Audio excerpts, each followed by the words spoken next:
하나님 말씀 보겠습니다. 오늘 주시는 말씀은 요한복음 15장 1절부터 11절까지 말씀을 보겠습니다.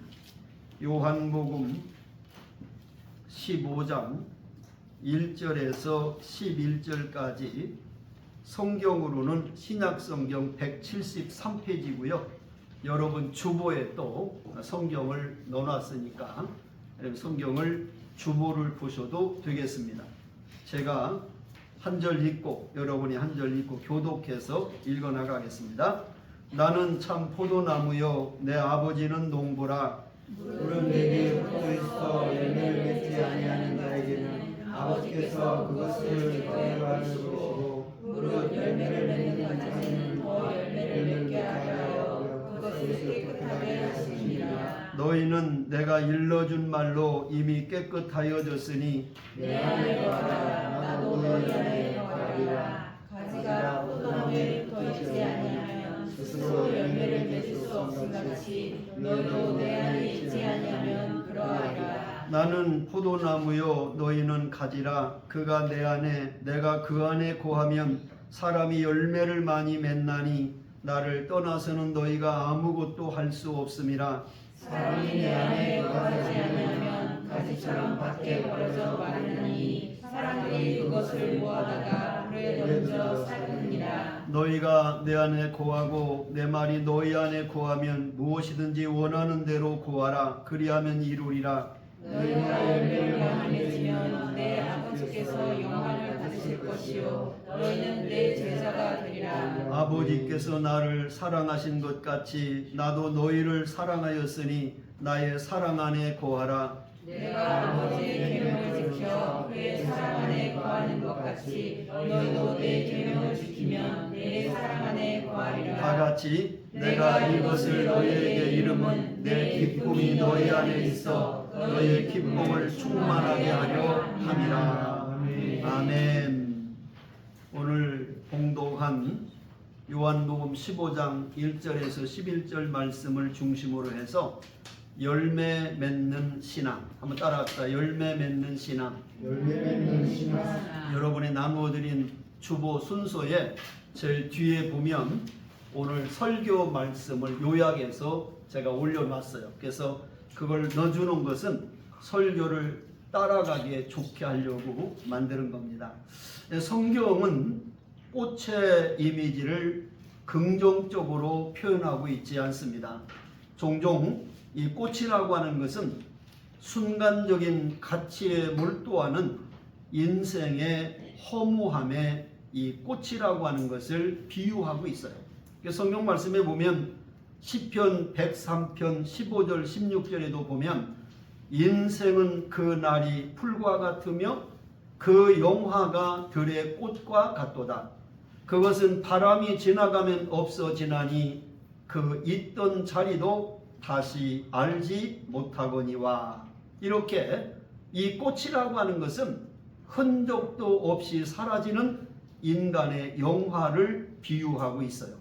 야고보서 1장 10절도 보면 부한 자는 자기의 낮아짐을 자랑할지니 이는 그가 풀의 꽃과 같이 지나감이라. 많은 재물을 가졌다 해도 영원하지 못한 재물을 잠시 있다가 지워버리는 꽃과 같다라고 비유하고 있어요. 그런가 하면 베드로전서 1장 24절에는 모든 육체는 풀과 같고 그 모든 영광은 풀의 꽃과 같으니 풀은 마르고 꽃은 떨어진다. 이렇게 순간적인 세상의 영광을 이 꽃으로 비유하고 있는 것을 볼 수가 있습니다. 자, 오늘 우리가 살아가는 이 시대는 열매보다는 순간의 꽃을 구하는 시대가 되어버렸어요. 오래 지속할 수 없는 이 꽃을 구하는 시대, 순간의 만족을 얻기 위해서 몸부림치고 있는 시대가 바로 우리가 살아가는 이 시대를 비유할 수 있다는 것입니다. 꽃이라고 하는 것은 화려하고 또 아름다운 매력은 있지만 열매와는 꽃이 비교할 수 없다는 사실을 우리는 너무나 잘 알고 있습니다. 아마 농부의 바람은 열매에 있다고 봅니다. 농부가 봄에 씨를 뿌리고 여름에 폭염을 견디면서 일하는 이유는 가을에 풍성한 열매인 수확의 비전 때문에 그 어려움을 견디고 나가는 거예요. 그렇기 때문에 농부의 수고한 궁극적인 목적과 기대라고 하면 꽃이 아니라 바로 열매라고 하는 사실을 우리는 깨달아야 될 것입니다.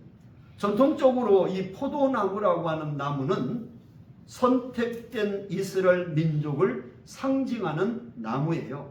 감람나무나 또 그 외에 다른 나무들도 많이 인용하고 있지만 특별히 포도나무가 이스라엘 민족이라고 하는 것을 상징한다라고 하는 것이 성경에 많이 기록되어 있는데 이사야서 5장 2절에 보면 이렇게 말씀하고 있어요. 땅을 파서 돌을 제하고 극상품 포도나무를 심었도다. 그 중에 망대를 세웠고 그 안에 술틀을 팠도다. 좋은 포도 맺기를 받았더니 들포도를 맺었도다. 이렇게 탄식하는 말씀이 나와요. 그러니까 기름지고 좋은 포도원에 최고의 포도나무인 극상품 포도나무를 심었는데 이스라엘 민족은 들포도를 맺고 있다. 이렇게 말씀하고 있어요. 에레미야서 2장 21절도 보면 내가 너를 순전한 참 종자 곧 귀한 포도나무로 심었거늘 내게 대하여 이방 포도나무에 악한 가지가 되면 어찌 됨이냐고 하나님이 탄식하시는 말씀이 있고 호세아서 10장 1절에 보면 이스라엘은 열매 맺는 무성한 포도나무라 그 열매가 많을수록 재단을 많게 하며 그 땅이 번영할수록 주상을 아름답게 하도다라고 노래하고 있어요. 한마디로 이스라엘 민족을 극상품 포도나무, 귀한 포도나무, 무성한 포도나무라고 하는 이 비유로 하나님이 포도나무를 심었는데 이스라엘 민족은 열매도 맺지 못하고 들포도나 맺는 악한 가지가 되어버린 이런 민족이 되었다라고 책망하고 있는 말씀들이 성경에 기록된 것을 보면 이 포도나무라고 하는 것은 이스라엘 민족을 상징하고 더 나아가서 오늘날로 보면 예수 믿고 구원받은 믿는 사람들을 상징하고 있는 말씀이다 하는 것을 배울 수가 있습니다. 자, 이스라엘 백성은 열매를 맺어야 한다라고 하는 이 하나님의 기대를 저버린 민족이 되어버렸어요. 성경에 보면 누가복음 13장 6절부터 9절에 보면 열매 없는 무화과 나무 비유가 나와요. 그것은 뭐냐면 이 무화과 나무도 이스라엘 민족을 비유하고 있거든요. 그러니까 어떤 주인이 포도원에다가 무화과 나무를 심고 1년, 2년, 3년 동안을 기다려본 거예요. 열매를 맺기 위해서. 근데 3년이 지나도 열매를 맺지를 못하니까 이 포도원 주인이 과원지기에게 얘기해요. 내가 이 무화과 나무를 이 포도원에다가 심어놓고 3년을 기다렸지만 열매를 맺지 못하니 이 무화과 나무를 찍어내 버려라. 어찌 땅만 버리느냐? 그때 과원지기가 말합니다. 주인이여, 금년에만 그대로 두소서. 내가 도로 파고 거름도 주고 잘 돌봐볼 테니까 금년에도 열매를 맺지 못하면 그때가 찍어내 버리소서 하는 비유가 기록이 되어 있어요. 자, 이 말씀의 얘기를 여러분이 잘 들어야 돼요. 무슨 얘기냐면 이 무화과 나무를 심은 포도원 주인은 하나님이라는 걸 말하는 거예요. 그리고 과원지기는 예수님이고 그 다음에 무화과 나무는 이스라엘 백성이고 오늘날 우리들을 말하는데 이 무화과 나무는 아무데나 심어도 잘 자라는 나무인데 왜 좋은 포도원에다가 심었을까요? 열매를 많이 딸라.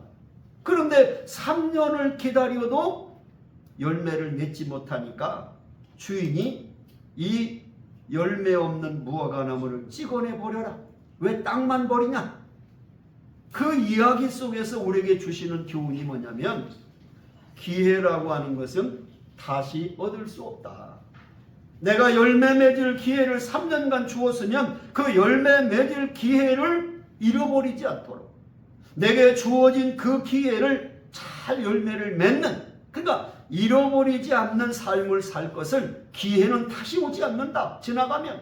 그렇기 때문에 기회는 다시 얻을 수 없다 하는 것을 배울 수 있고요. 두 번째는 뭘 주냐면 형식이 내용을 대신할 수 없다는 거예요. 이 무화과 나무가 잎이 무성하고 가지가 무성해서 사람들이 멀리서 보면 야, 저기 무화과 나무 가면 열매가 많겠구나 이렇게 보이는데 실제 가면 열매가 하나도 없었다는 거예요. 그러니까 잎이나 가지라고 하는 것은 형식이고 열매라고 하는 것은 내용이에요. 내용이라고 하는 것은 뭐냐? 형식이라고 하는 것은 내용이 있을 때 중요한 거지, 껍데기만 있고 내용이 없는 것은 아무 가치가 없다는 거예요. 찍어내 버리라는 거예요. 오늘 우리가 예수 믿는다고 하면서 외형적인 것은 믿는 것 같고 기도하는 것 같고 믿음 좋은 것 같고 하나님 잘 섬기는 것 같은데 실제 하나님이 보실 때 내 마음 중심이 하나님과 거리가 있는, 하나님과 함께 가지 않는 형식만 가지고 있는 신앙생활이라면 하나님은 찍어내 버리라고 하는 무서운 마지막의 말씀을 하실 수밖에 없다는 거예요. 또한 이 열매 없는 무화과 나무는 주인의 인내에도 한계가 있다는 사실을 가리키는 거예요.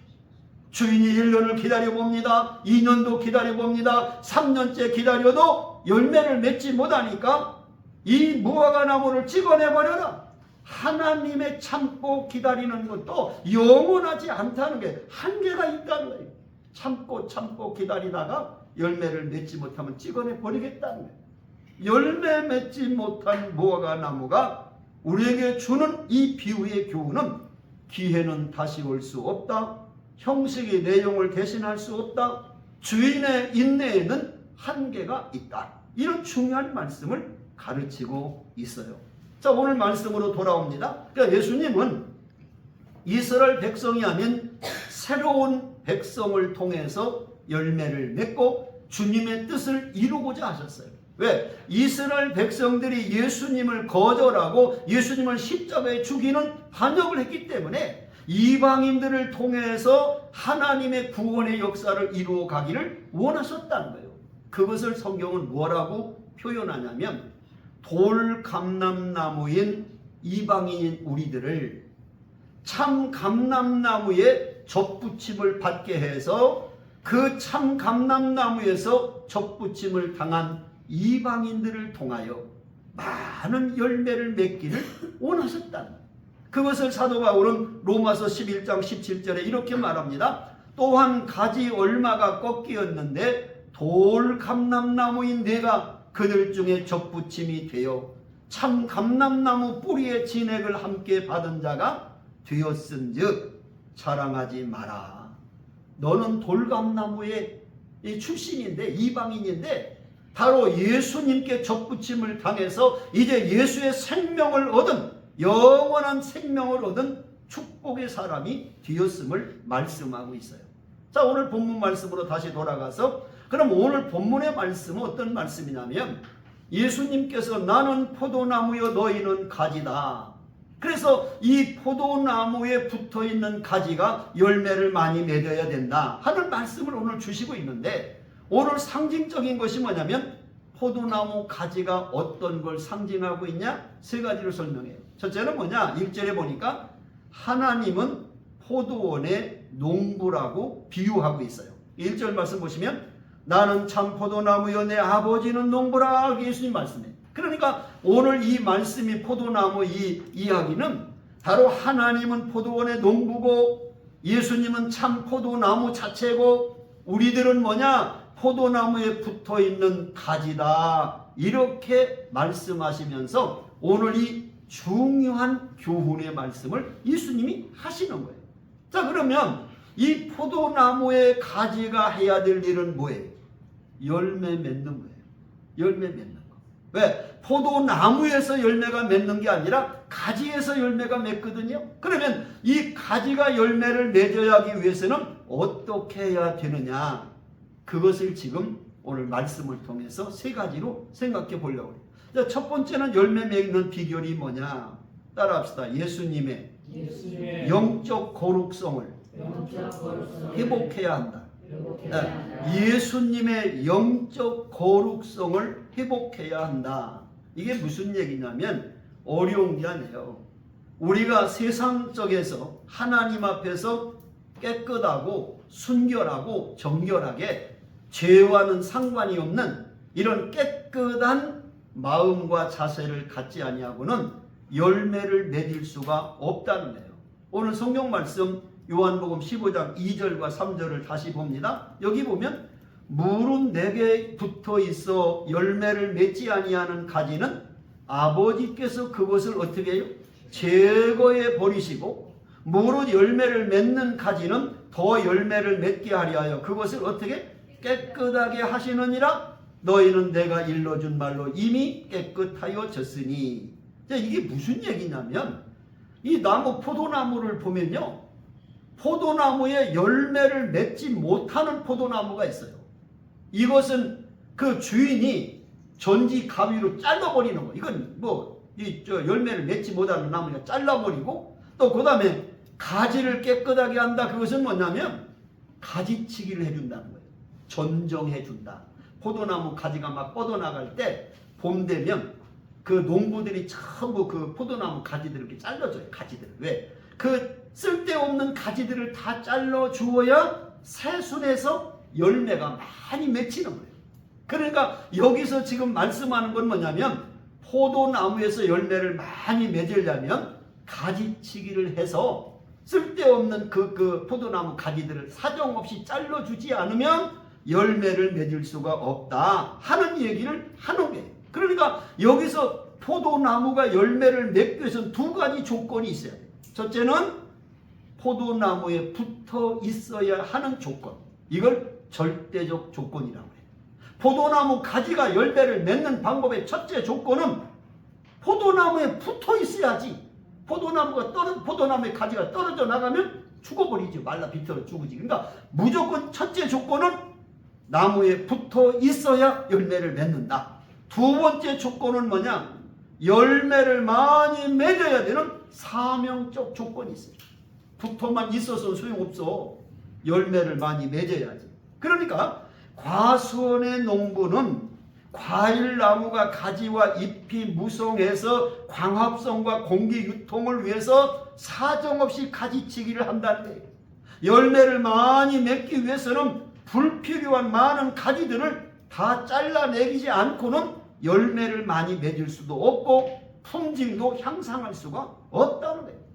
오늘 본문에 나오는 예수님 말씀 속에 깨끗하게 하신다라고 하는 것은 많은 열매를 맺게 하기 위해서 쓸모없는 가지, 가치없는 가지, 영양분만 빨아먹는 가지는 과감하게 가위로 잘라버리는 전지를 해야 된다. 왜? 가지치기의 목적은 오직 한 가지, 열매를 많이 맺게 하기 위함에.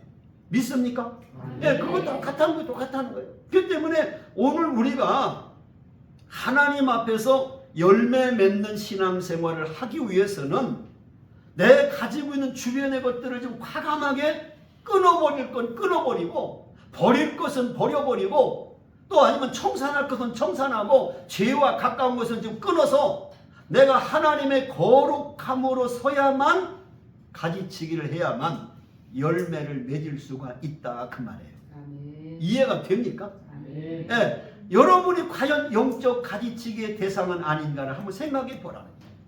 내가 너무 많이 소유하려고 하는 욕심도 가지치기를 좀 해야 되고, 남보다 높아지려고 하는 교만함도 가지치기를 좀 해야 되고, 한국은 상처, 미움, 시기, 다툼, 질투, 열등감 이런 것들이 내게 있다면 다 하나님의 그 주님의 가위로 다 잘라내야 내게서 좋은 열매를 맺을 수가 있다는 거예요. 베드로전서 1장 15절 16절은 이렇게 성경이 말해요. 오직 너희를 부르신 거룩한 이처럼 너희도 모든 행실에 거룩한 자가 되라. 기록되었으되 내가 거룩하니 너희도 거룩할지어다. 하나님은 우리가 거룩한 사람이 되기를 원하는 거예요. 세상의 죄악에서 끊어버리고 버릴 거 버리고 청산할 거 청산하고 회개할 걸 회개하고 하나님과 늘 소통할 수 있는 그런 거룩한 사람이 되기를 원하는 거예요. 그럼 어떻게 거룩해질까? 디모데전서 4장 5절에 보니까 하나님의 말씀과 기도로 거룩하여 지니라. 내가 하나님의 말씀을 가까이 하고 하나님께 기도함으로 해서 내가 영적으로 거룩한 자가 되어서 나의 삶을 통해 많은 열매를 하나님이 맺게 해 주신다. 여러분 주보의 설교 요약에 제가 그렇게 써놨어요. 우리가 영적인 거룩성을 회복하려면 어떻게 해야 되나? 그러면 세 가지. 포도나무에 붙어 있어야 한다. 가지치기를 해야 한다. 죄로부터 내가 깨끗해야 한다 하는 말씀을 써놨어요. 두 번째는 우리가 열매를 맺기 위한 신앙은 어떤 것이냐? 예수님과 생명적 관계를 가져야 한다. 따라합시다. 예수님과 생명적 관계를 가져야 한다. 그러니까 주님과 내가 생명으로 연결돼야 된다 그 말이에요. 자, 오늘 본문 말씀은 요한복음 15장 4절 5절을 보면 이렇게 돼 있어요. 내 안에 거하라. 나도 너희 안에 거하리라. 가지가 포도나무에 붙어 있지 아니하면 스스로 열매를 맺을 수 없음 같이 너희도 내 안에 있지 아니하면 그러하리라. 나는 포도나무여 너희는 가지라. 그가 내 안에 내가 그 안에 거하면 사람이 열매를 많이 맺나니 나를 떠나서는 너희가 아무것도 할 수 없음이니라. 그러니까 가지인 우리가 포도나무인 예수님 앞에 붙어있는 이 생명의 관계가 이루어져야 열매를 맺지. 포도나무 가지가 떨어져 나가버려서 무슨 열매를 맺겠어요. 그러니까 하나 예수님과 나와의 관계가 이런 영적으로 거듭난 생명의 관계가 연결될 때 열매를 맺는 삶을 살 수 있다는 거예요.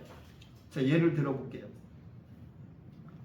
선한 목자와 양의 관계는 떨어질 수 없는 생명의 관계예요.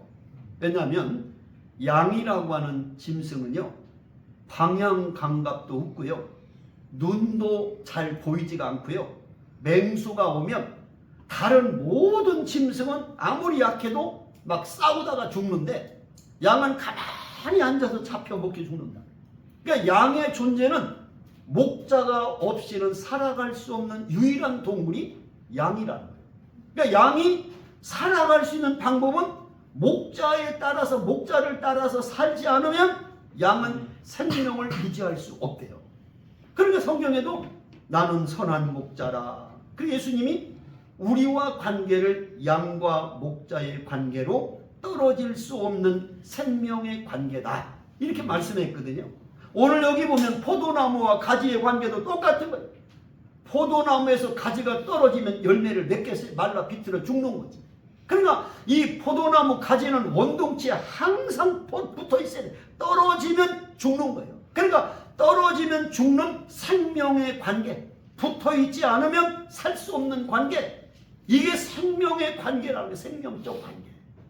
포도나무와 가지의 관계는 생명적 관계를 떨어져서 벗어나서는 될 수 없다. 우리가 참 포도나무이신 예수님께 붙어야 있어야 한다는 말을 지금 성경에서 가르치는 거예요. 가지는 나무에서 낳고 나무로 말미암아 생명을 유지합니다. 다시 말하면 식물학적으로 가지 없는 나무가 없고 나무 없는 가지는 존재할 수 없다. 한번 따라합시다. 가지 없는 나무가 없고 나무 없는 가지는 존재할 수 없다. 여러분, 이 말씀을 잘 생각해 보면 굉장히 진리의 말씀이에요. 그러니까 예수 안에 내가 가지가 붙어 있지 않으면 생명을 얻고 살아갈 수가 없다는 거예요. 그러니까 가지는 원동치인 포도나무에 붙어 있는 이 생명이 연결되지 않으면 말라 비틀어져서 불 속에 던지는 땔감밖에 쓸모가 없다는 거예요. 생명적 관계가 이루어질 수 없다는 거예요. 나무에 붙어 있지 않는 가지는 뭐가 없어요? 생명이 없어요. 또 생명이 없는 가지는 어떻게 해요? 밖에 버리워져 말라버린. 말라버린 그 가지는 어떻게 해요? 불 속에 던져 태워져 버린다. 따라합시다. 나무에 붙어있지 않는 가지는 생명이 없다. 생명이 없는 가지는 밖에 버려져 말라버린다. 말라버린 가지는 불 속에 던져 태워버린다. 그러니까 우리가 열매 없는 가지는 원둥친 포도나무에 붙어있지 않는 가지잖아요. 그러니까 포도나무에 붙어있지 않는 가지는 결국 밖에 버려져서 불 속에 던져 나무 땔감밖에 쓸모가 없다는 거예요. 우리가 똑같다는 거예요. 내가 예수 믿지 않고 이 세상에 사는 사람은 예수님의 생명의 관계가 끊어져 버린 상태예요. 그 사람은 육체적인 생명은 있지만 영적인 생명이 단절된 사람이에요. 없는 사람. 영적으로 죽은 사람. 이런 사람은 결국 마지막 날 영원한 멸망의 불 속에 던져질 수밖에 없다는 거예요. 로마서 11장 18절은 이렇게 말합니다. 그 가지를 향하여 자랑하지 말라. 자랑할지라도 내가 뿌리를 보존하는 것이 아니요 뿌리가 너를 보존하는 것이니라. 결국 가지는 자랑할 게 없는 게, 가지가 무슨 열매를 맺었다고 자랑할 게 없다. 왜? 다 열매 맺도록 그 나무, 포도나무에서 영양분도 뿌리에서 몰려주고 물도 뽑아주고 다 해줘서 가지에서 열매가 맺는 거지. 가지가 열매 맺었다고, 야 내가 가지가 열매 맺었어? 뿌리가 다 영양분 뽑아 올려, 물 뽑아 올려줘서, 또 바람이 불면 포도나무가 바람에서 넘어지지 말라고 지탱해 줘서 열매를 가지가 맺는 거지. 가지가 열매 맺었다고 자란 게 하나도 없다는 거예요. 여러분, 오늘 열매를 맺지 못하는 가지와 열매를 많이 맺는 가지, 나무에 붙어있는 가지와 나무에서 떨어져 버린 가지, 요걸 지금 비교해서 오늘 말씀해 주시고 있어요. 가지가 열매를 맺을 수 있는 비결은 무엇입니까? 가지가 노력해서, 가지가 힘써서 영양분을 섭취하도록 열매를 맺을 수 있습니까? 가지는 가만히 있어도 나무와 뿌리에서 물도 올려주고 영양분도 올려주고 바람이 불면 지탱해주고 이래서 가지가 해야 될 일은 포도나무에만 붙어만 있으면 된다 그 말이에요. 열매를 만들어내는 것은 가지가 아니라 원둥친 나무를 통해서만 된다고 하는 사실을 여기서 배워라 하는 말씀을 주시더군요. 사랑하는 여러분, 여러분은 예수님과 생명의 관계를 갖고 있습니까? 포도나무에서 떨어져 나간 가지는 생명이 없습니다. 생명이 없는 가지는 열매를 맺지 못합니다. 열매를 맺지 못하는 가지는 아무 쓸모도 가치가 없어 밖에 버리워 불 속에 던져 버린다는 겁니다. 예수님은 당신과 생명의 관계를 통해서 많은 사람에게 영향을 주는 사람이 되기를 원한다. 사도 바울은 갈라디아서 2장 20절 이렇게 고백합니다. 내가 그리스도와 함께 십자가에 못 박혔나니 그런즉 이제는 내가 사는 것이 아니요 오직 내 안에 그리스도께서 사시는 것이라. 이제 내가 육체 가운데 사는 것은 나를 사랑하사 나를 위하여 자기 자신을 버리신 하나님의 아들을 믿는 믿음 안에서 사는 것이라고 고백하고 있잖아요. 물고기가 물을 떠나서 살 수 없고 새가 공기를 떠나서 날 수 없는 것처럼 우리는 예수님을 떠나서 살아갈 수 없음을 깨달으시기를 주의 이름으로 축원합니다. 마지막 세 번째는 뭐냐? 열매 맺는 비결은 예수님과 지속적인 교제가 있어야 된다. 따라서 예수님과 지속적인 교제가 있어야 한다. 여러분, 오늘 이 요한복음 15장 전체를 보면요, 거한다라고 하는 표현이 11번이 나와요. 내 안에 거하라, 내가 내 안에 거한다. 이 거한다는 표현이 이 요한복음 15장에만 11번이 반복적으로 나와요. 그리고 요한복음 전체를 보면 거한다는 말이 40번이나 등장해요. 참 그것까지 써가지고 인터넷에 올린 사람 보면 대단한 거예요. 아니 그걸 또 왜 써봐 또 다. 그러니까 거한다는 말이 굉장히 중요한 말이에요. 이 거한다라고 하는 말의 의미를 찾아보니까 지속적으로 생명을 유지한다 그런 뜻이에요. 포도나무가 한 번만 붙었다가 그냥 떨어져 나가는 게 아니라 그 포도나무의 가지는 계속해서 끝 죽을 때까지 붙어 있어야 된다는 거예요. 포도나무 가지가 붙었다 할 수 없다는 거예요. 한 번 붙으면 지속적으로 붙어 있어야 된다 그 말. 오늘 요한복음 15장 읽지 않았지만 16절에 보면 너희가 나를 택한 것이 아니요 내가 너희를 택하여 세웠나니 이는 너희로 가서 열매를 맺게 하고 그 다음에 또 너희의 열매가 항상 있게 하라. 항상 열매를 맺게 하기 위해서 내 이름으로 아버지께 무엇을 구하든지 다 받게 하려 합니다. 예수님은 가지인 우리가 한 번 포도나무 열매 한 번 맺고 죽는 나무가 아니라 계속적으로 끊임없이 나로 인해서 가지로 인해서 열매를 맺기를 원하신다. 특별히 중요한 것은 너희가 내 안에 거하라. 포도나무 가지가 원동치에 붙어 있어야 되는 것처럼 내 안에 거하라는 말은 예수님이 요청하는 얘기가 아니에요. 제안하는 얘기가 아니에요. 예수님의 명령이에요. 너희는 포도나무 가지는 원동치에 붙어 있어야 된다. 예수 안에 거해야 된다. 이건 명령이지 해도 되고 안 해도 되는 예수님의 요청이나 제안이 아니라는 거예요. 반드시 우리가 예수님을 닮아가는 삶, 예수님 안에 거하는 삶을 살아야 된다. 그럼 예수님이 거하는 삶이 뭐예요, 목사님? 지금 설명하려고 그래요. 예수님이 거하는 삶이 뭔지. 왜? 나는 여러분에게 너무 사랑해서 다 이렇게 가르쳐 준다. 가르쳐 입에다 주는데도 못 먹으면 그 본인이 머리가 나쁜 거예요. 내가 머리가 나쁜 게 아니에요. 자, 그러면 우리가 예수님 안에 거한다는 삶이 구체적으로 뭐냐? 첫째, 예수님의 친밀한 사랑 안에 거한다는 거예요. 주님의 사랑 안에 거한다는 말이 예수 안에 거한다, 포도나무에 붙어 있어라 그 말이라는 거예요. 사랑 안에 거한다.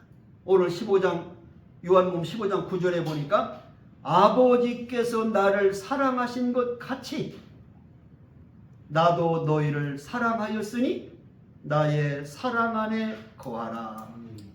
여러분, 예수님과 가까워지려면 사랑하려면 어떻게 돼요?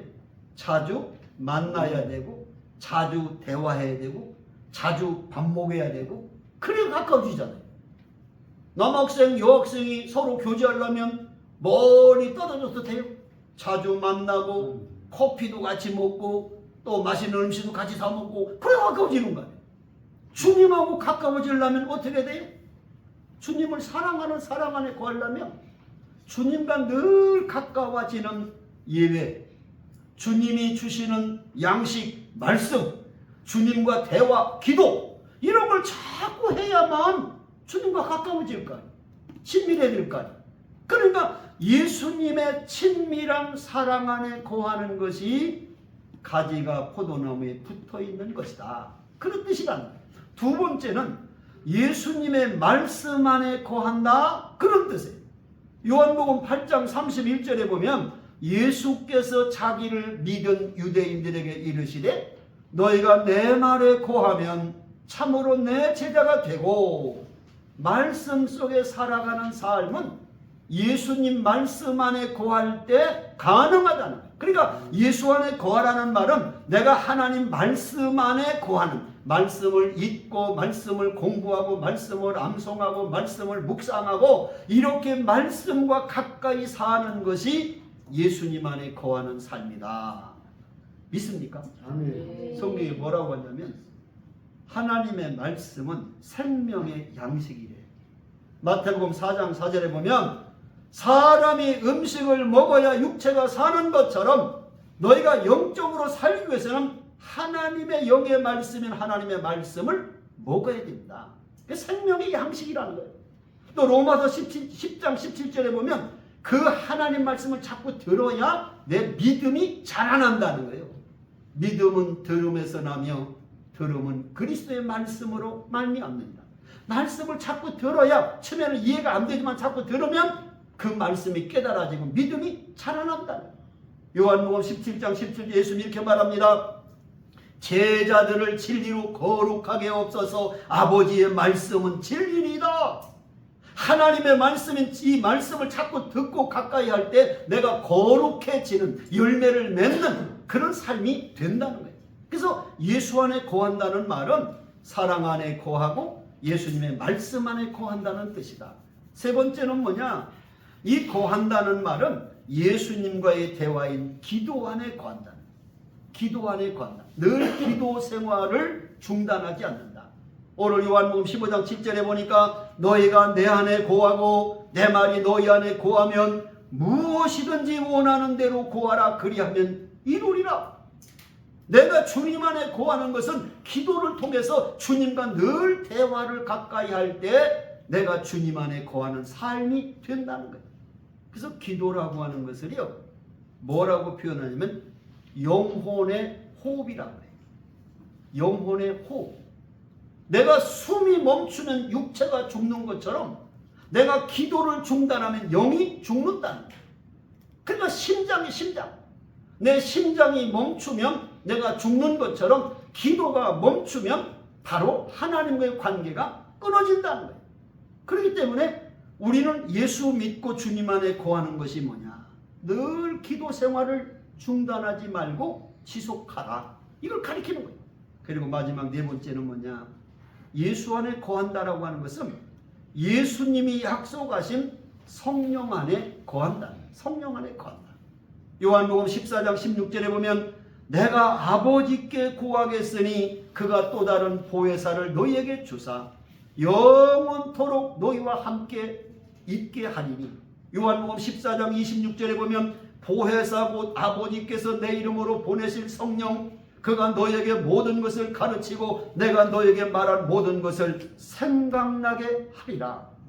그러니까 이제 처음 듣는 친구들은 목사님 성령님을 보혜사 성령 보혜사 성령 이 보혜사가 뭐예요? 이 질문 학생들이 있더라고요. 보혜사가 뭐예요?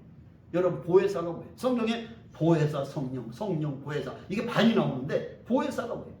그 보혜사라는 말은 한자 말인데 그 보혜사라는 말 그대로 해석하면 은혜를 보존하고 가르치시는 분. 그게 보혜사라는 뜻입니다. 그러니까 성령님이 누구냐? 보혜사인데 은혜를 보존하고 가르치시는 분. 근데 그 보혜사라는 말을 원어를 찾아보니까 5가지 뜻이 있어. 이 보혜사라는 말이.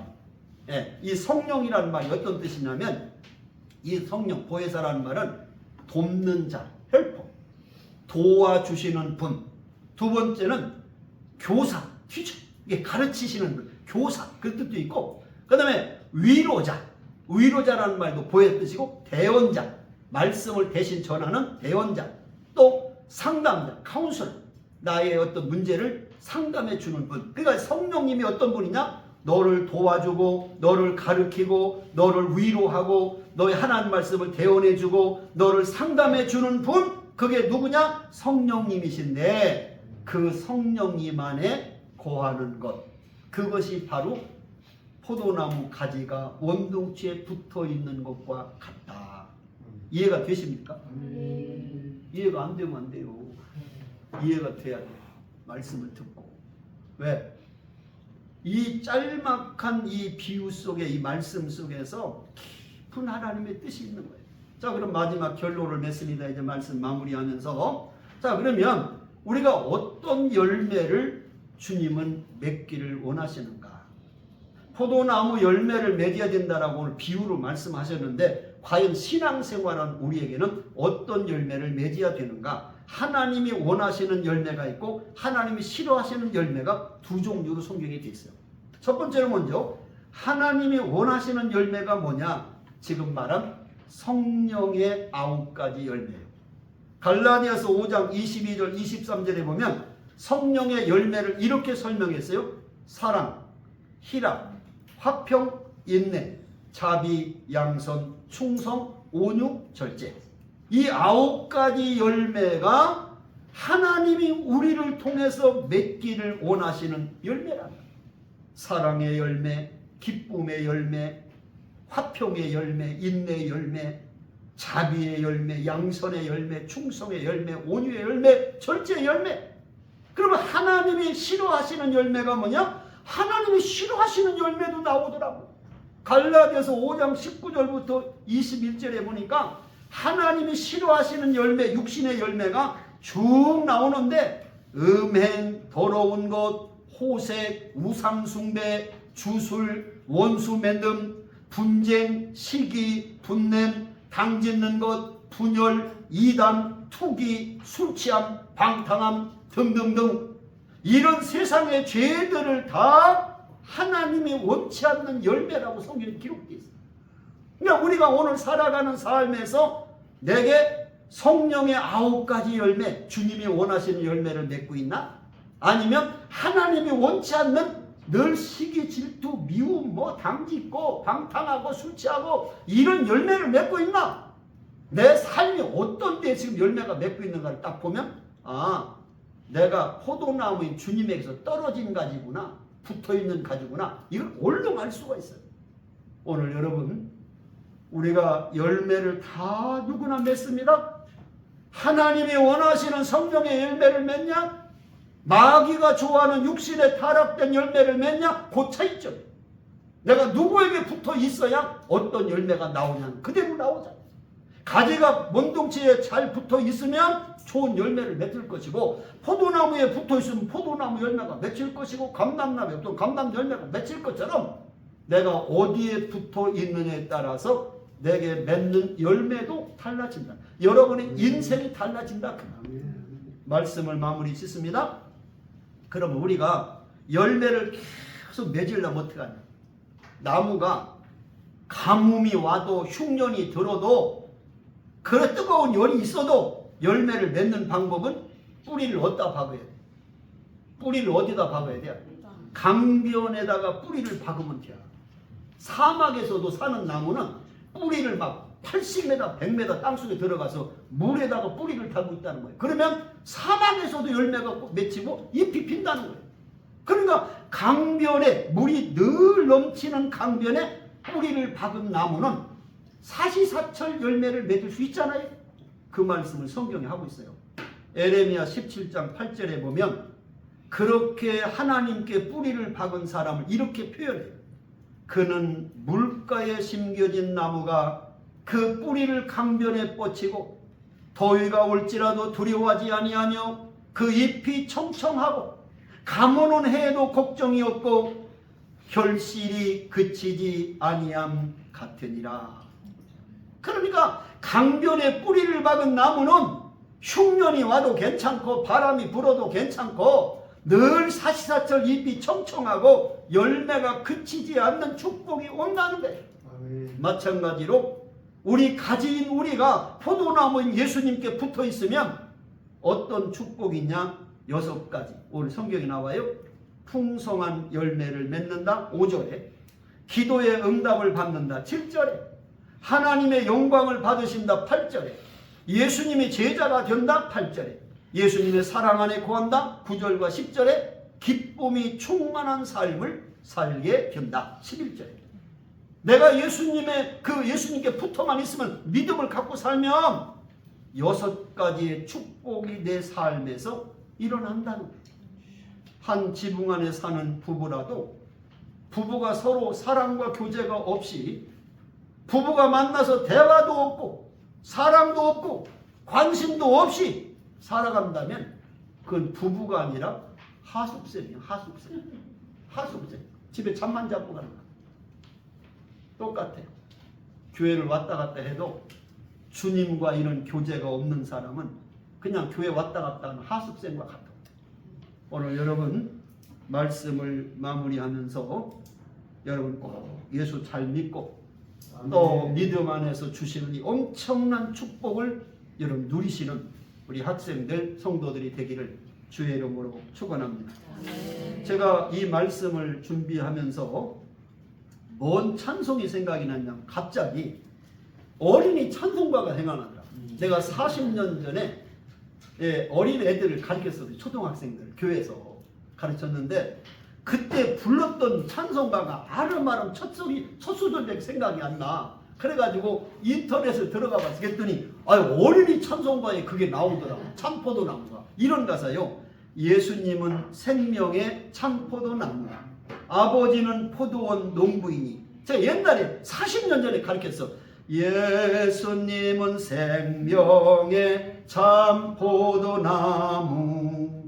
아버지는 포도원 농부이니. 가지들아 열매를 맺지 않으면 아낌없이 찍어서 던지시리라. 이 말씀이요, 잠자다가 갑자기 하나님이 딱 생각이 나서 자다가 벌떡 일어나가지고 다시 인터넷 열어가지고 컴퓨터 열어가지고 내가 다 베껴 갖고 왔어. 내가 옛날 그게 아무리 찬송가에 없어. 내가 이거 어디서 내가 들었는데 했더니 어린이 찬송가에 있더라고. 지금 이게 지금 여러분이 인터넷 들어가면 치면 나와. 참포도나무 딱 치면 이 찬양 곡까지 나와. 그래서 그 찬송을 불렀으면 좋았는데 악보가 내가 없어가지고 오늘 올린 대로 90장 찬송합니다. 90장 찬송합시다.